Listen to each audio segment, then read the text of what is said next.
Hello, so this is Dr. Buckley, and I'm going to review in this video some discussion post tips for you guys, and also the prompt. I'm going to talk about my discussion prompts for Thursday's discussion.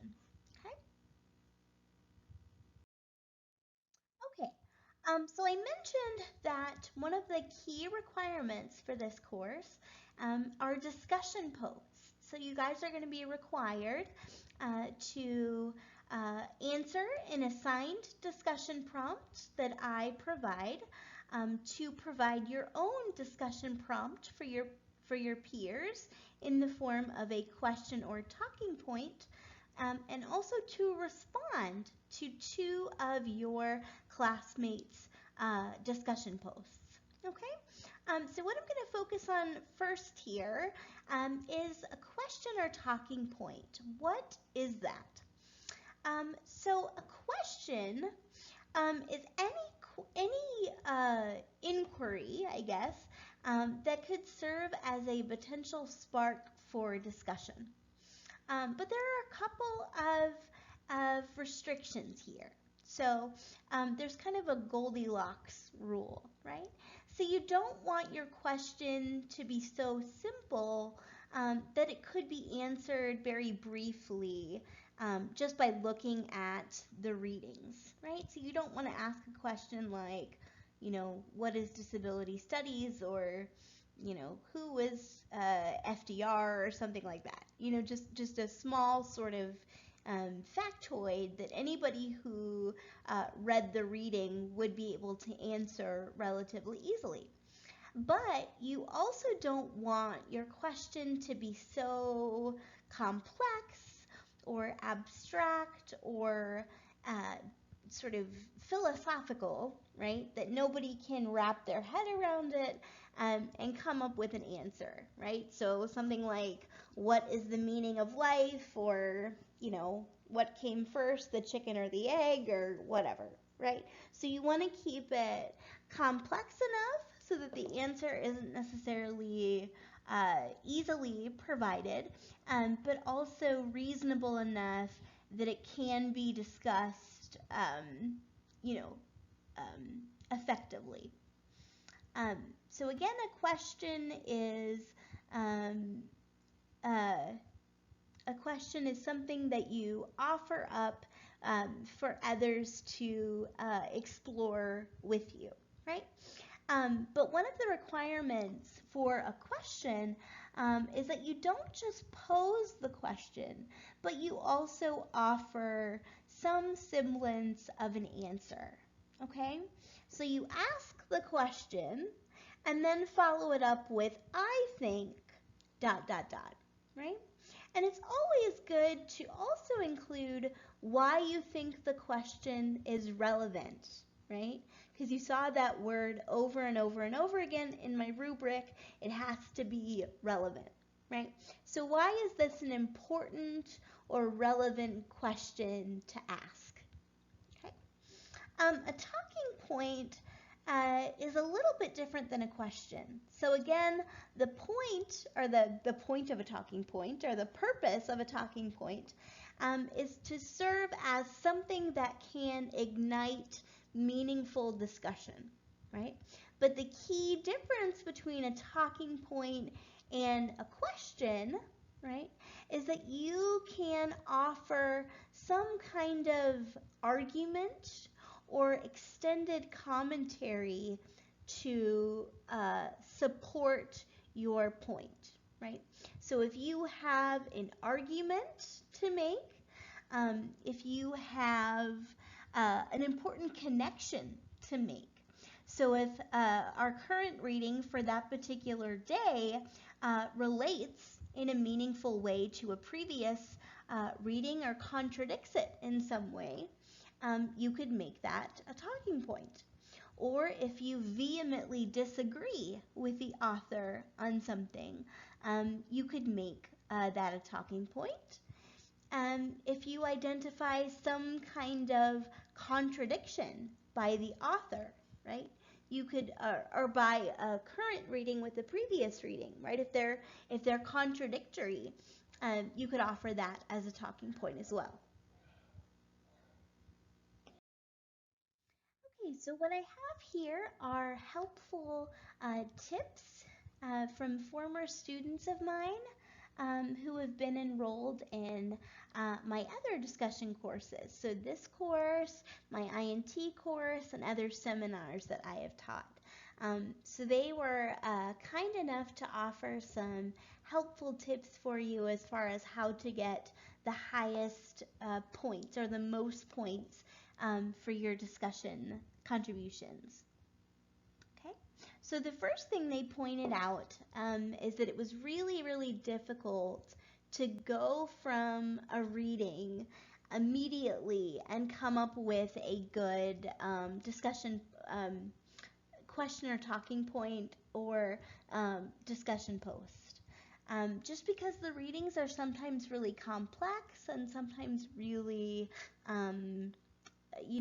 multifaceted. And so what they found helpful was to do the reading and then wait maybe 12 hours or 24 hours before posting their discussion points, because it allowed them to think about it more deeply and maybe make some of those meaningful connections that I've talked about.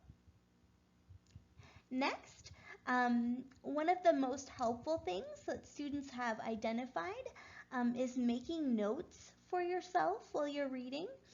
So annotating the text, whether you're doing that, whether you print out the articles and write on them, or whether you use like an iPad pencil, or even just in some sort of PDF app, doing that.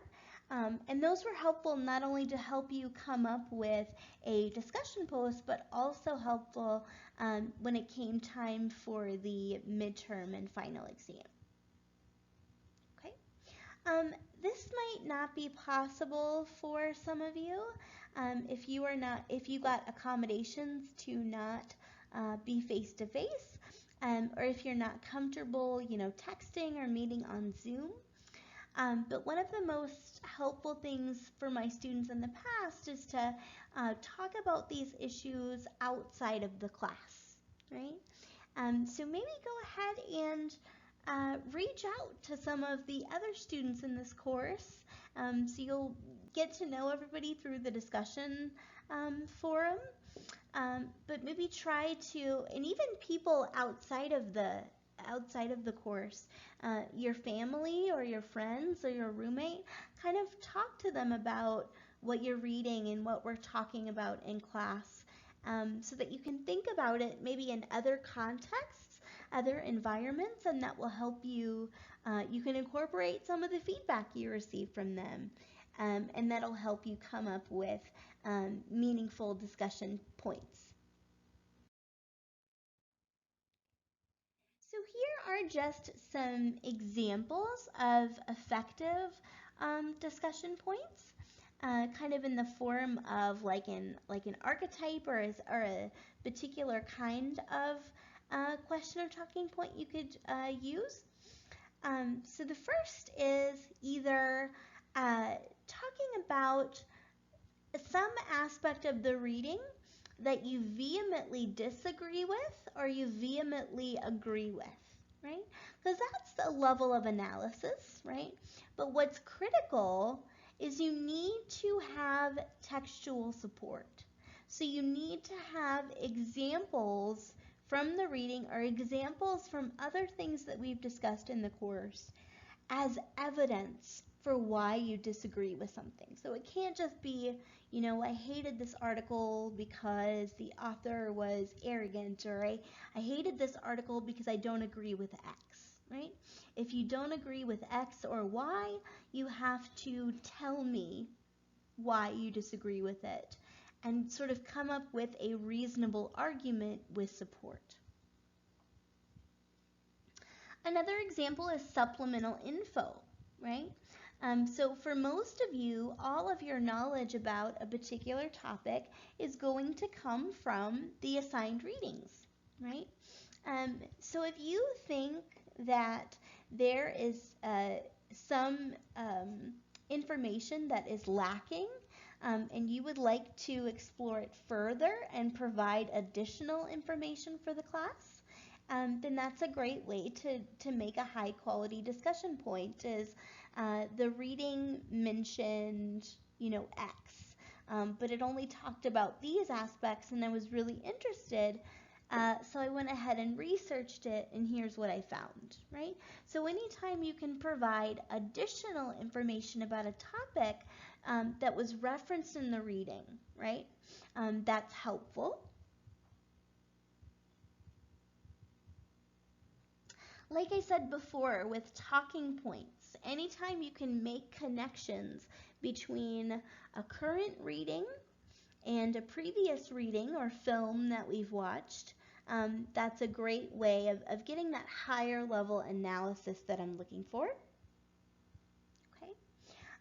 If there's a need for clarification, okay, so if there's something that is confusing about the reading or wasn't clearly explained, then you can bring that to the discussion, okay?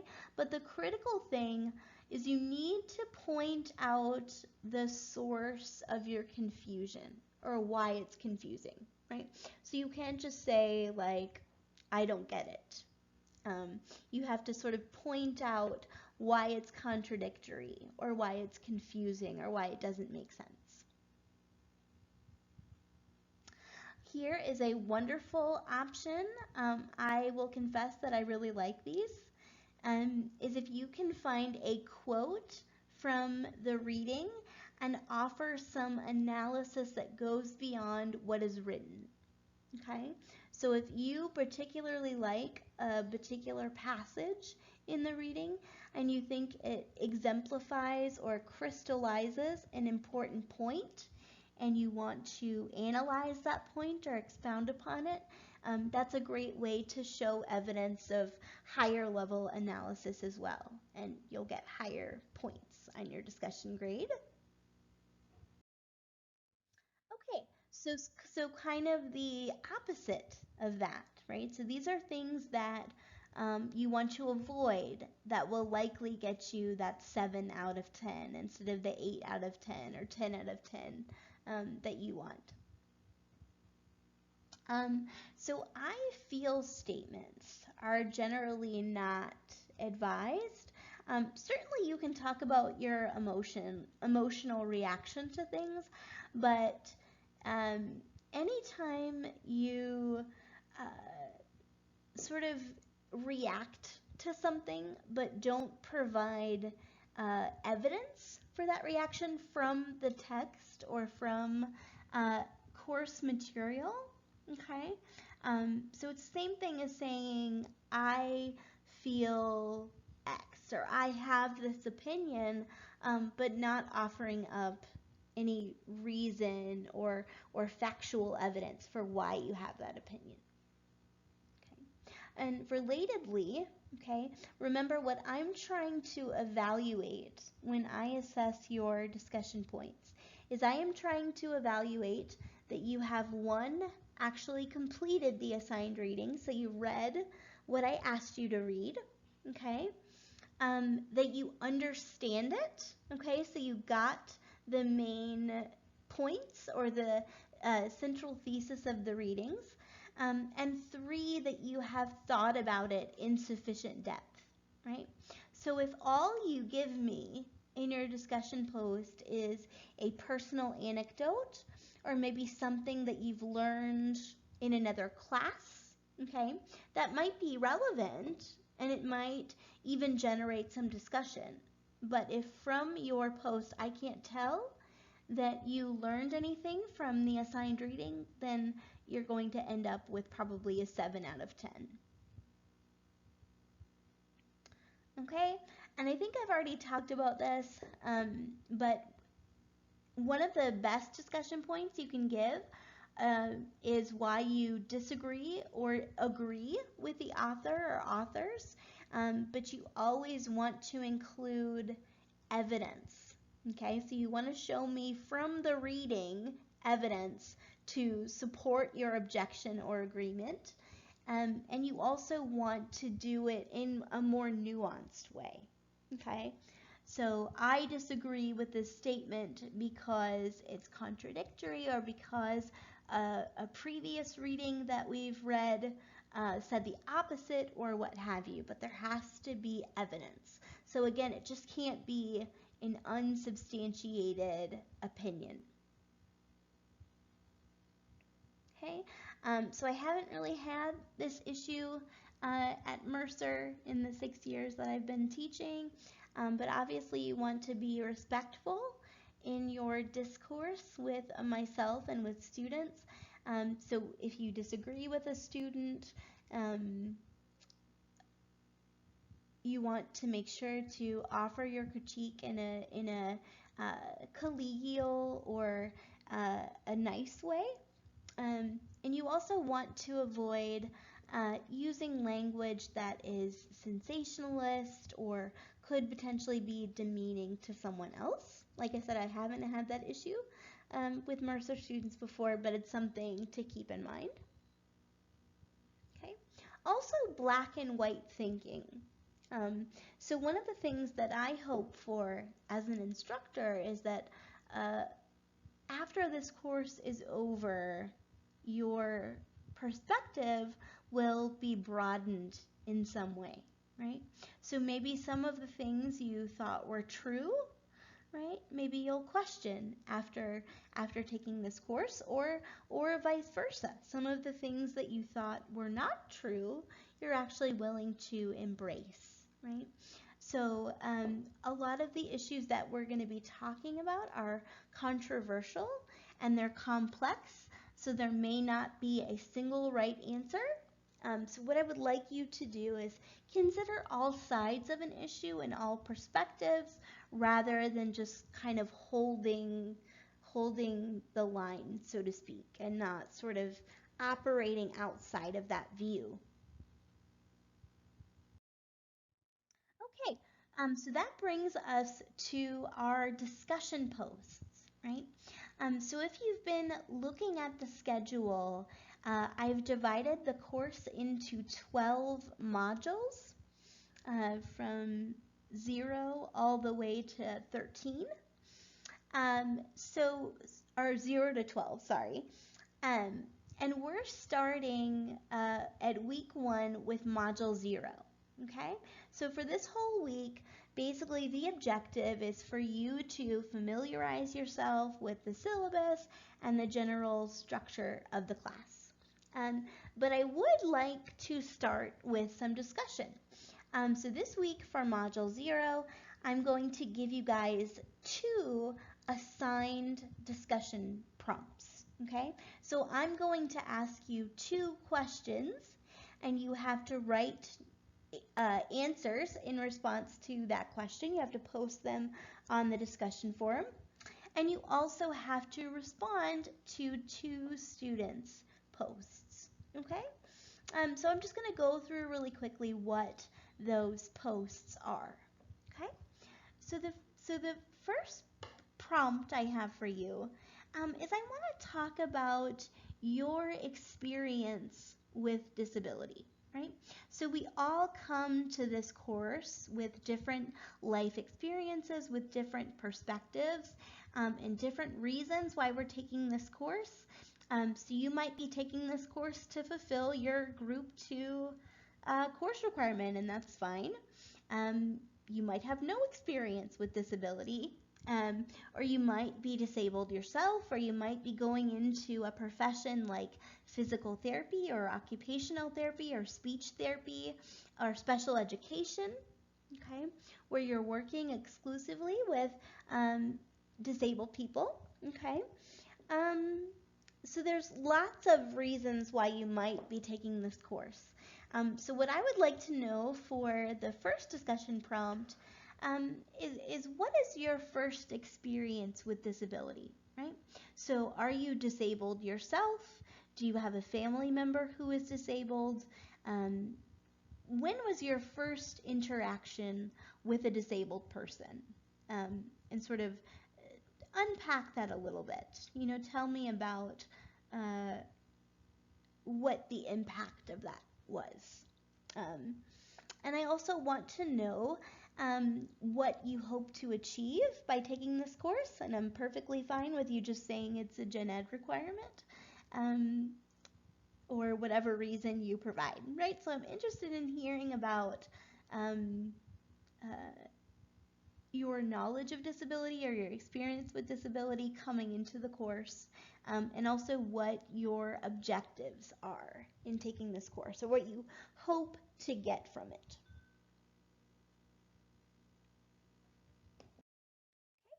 The next discussion prompt is I would like you guys to watch a video. It's not a very long video, it's about 15 minutes long. And it was a video, an advertisement made by the Disability Rights Commission about 12 years ago. Okay, so I would like you to watch this video, and then I would like you to tell me what you think the video is trying to express, right? So if you could distill the entire video down to a central argument or a thesis statement, what would that central argument be? Okay? And then I want you to think about whether you agree or disagree with that central argument. And lastly, if you think this ad was effective. So do you think this ad supported its central thesis or not? And would you be persuaded as a viewer to accept that central argument? Okay? So what do you think the central argument of the video is? Do you agree with that central argument? And would you find this video persuasive in making that central argument?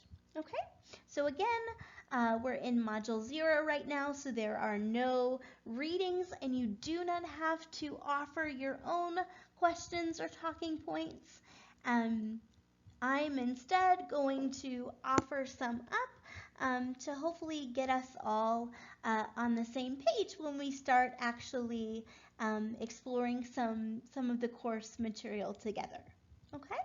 All right, so that does it for this video, and I look forward to seeing all of you in other videos soon and on the discussion board.